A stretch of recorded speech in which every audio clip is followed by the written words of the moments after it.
প্রথমেই তোমাদের কাছে আমি ক্ষমা চেয়ে নিচ্ছি, কারণ এটা আমার অনেক পুরনো ভিডিও, সেই গাছের দিনের ভিডিও। প্রদীপগুলোকে ভালো করে ধুয়ে নিয়ে তাতে সলতে এবং তেল দিয়ে ভালো করে থালাটা সাজিয়ে নিলাম। এটা ভোর 4টার ভিডিও, কারণ যেহেতু সেদিন আমি আমার বাবার বাড়িতে ছিলাম, তো আমার বাবার বাড়িতে এগুলো হয়। তো গাছটি অনেকেই চেনো, আবার অনেকে নামও কোনোদিন শোনেনি, তো অনেকে জানো না যে এটা কি হয়। তো দেখো, আমরা প্রথমে প্রদীপগুলো জ্বালিয়ে নিয়ে পুরো বাড়ির চারিপাশে আমাদের প্রদীপটা দিতে হবে। দেখো, আমি বাড়ির চারিপাশে প্রদীপগুলোকে ভালো করে সাজিয়ে দিলাম। এই বাড়িতে আমাদের প্রদীপ দেওয়া কমপ্লিট, দেখো পুরো লুকটা। তো প্রদীপগুলো দিয়ে আমি আবার এখানে কুলো পিটাচ্ছিলাম। তো তোমরা কি কেউ বলতে পারবে যে কুলো পিটানোর সময় কি কি বলতে হয়? তোমরা যদি কেউ জেনে থাকো তাহলে অবশ্যই কমেন্ট করে জানিও।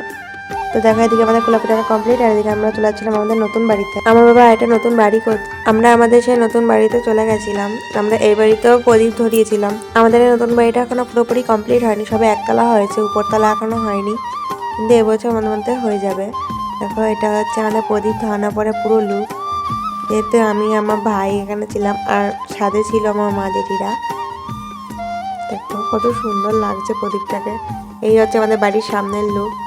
প্রথমে বললাম যে আমাদের বাড়িটা পুরো কমপ্লিট হয়নি এখনো, আর এটা ভোর 5টার সময় ভিডিও।